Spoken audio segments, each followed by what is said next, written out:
Hello guys, so storytelling tayo guys. Kagabi, yun nga yung ipinost ko doon na ano sa profile ko na ninakawan yung nurse namin. Grabe, affected talaga ako kasi nung during the report, nung pagpasok ko nakita ko yun nakalagay doon sa room na yan. Tapos bigla na lang siyang ano ba yan yung nagutom siya, so gusto niyang kunin yung baon niya. Tapos, ate, nakita mo yung bag ko, nawawala. Sabi niya, hindi, baka dinala mo sa taas ng umakyat ka. Sabi ko, no, wala akong dala ng umakyat ako. Hanap kami doon, back and forth, wala. So, pumunta siya doon sa sa charge nurse namin.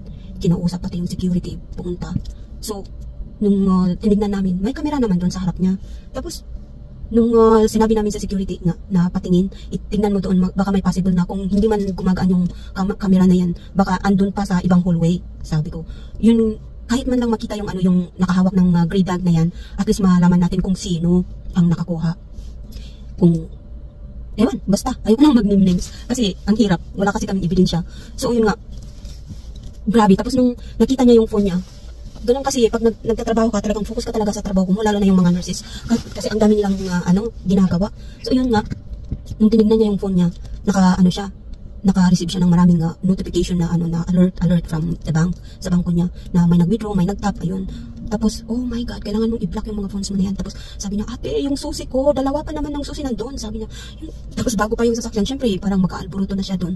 So, sabi ko, tinawagan niya yung boyfriend niya para ito na lang, kasi andun yung susi sa kanya baka lahat ng parking label pupuntahan niya para lang malaman niya kung asaan yung may susi, asaan yung car na yan.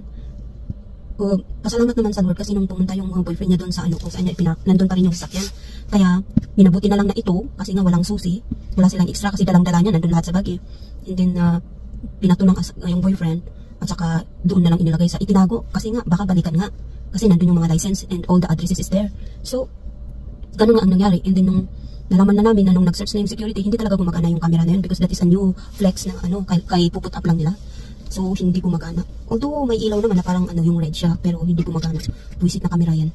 Parang lang, RT lang dun sa hallway. Sa inis ko. Tapos, instead na magbe-break ako, syempre, lutang yung isip ko, tapos affected ako, grabe. Syempre, hindi ako makakatulog, kaya sabi ko, extend mo, na lang, mga 3 o'clock na lang ako mag-break, sabi ko, para at least medyo mahimas-masan yung gising na diwa ko. Pati siya, grabe talagang stress siya. Naawa nga ako hanggang hug lang yung may bibigay ko sa kanya, grabe. Pero saludo talaga ako sa sa emotion niya kasi she can control. Talagang parang yung, although makikita mo na parang siya, stress siya, kaya lang parang yung the way she talks, grabe, parang siya, parang wala lang sa kanya. Very calm siya. So, pati yung pagbigay sa mga pills, pagkasikaso sa mga patients, siya, wala lang, parang walang nangyari. Saka, she can even control her emotions and feelings talaga sa mga situation na yan. Kung ako yung nandyan sa situation niya, I would cry and then, I don't know, maybe I don't know what to do. Maging moody na ako. Ako nga kung may sakit ako, naging moody ako how much more kung mga ganyan na. Tapos halos hindi siya nag-i-stop ng withdraw hanggang sa 2 AM. Early in the morning talagang trying to withdraw pa. Buti na lang at na-i-block nga. Kung hindi na-i-block yun, Diyos ko day, baka nilubos-lubusan niya, baka hanggang over the limit siguro siya. Grabe, walang konsensya. I tried naman pumunta sa baba, sa main, and check all the garbages in there, hoping na doon niya inilagay or ibinasura yung mga bags. Maybe we can retrieve some of her things inside the bag, pero wala akong makita. Lumabas pa ako dun sa old main. Hindi ko alam na pag lumabas ka na, mag-close yung automatic mag-close yung second door. Diyos ko, sabi ko, ha?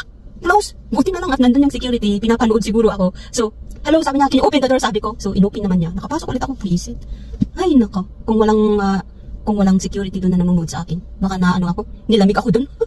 I even went down to the stairs. Maybe that's where she digs and then she left the bags there. Pero wala. Ang kaigihan dun, hindi niya kinuha yung sasakyan. At saka na-i-block na yung mga cards niya. So, pasalamat pa rin siya. Ayan. Grabe, first time ko pa siyang makatrabaho ko. Oh my God. Kasi syempre, nasa sa isip ko na baka sasabihin niya ako ang kumuha. Alam mo ba yun? Ang dami ko nang iniisip. Pati sa pagka-break ko, nandun pa rin sa isip ko. Grabe. Ay, nako.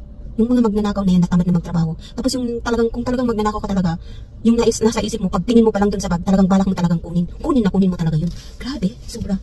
So yun ang story ko, experience ko dun sa Flex. So see you guys. Hi.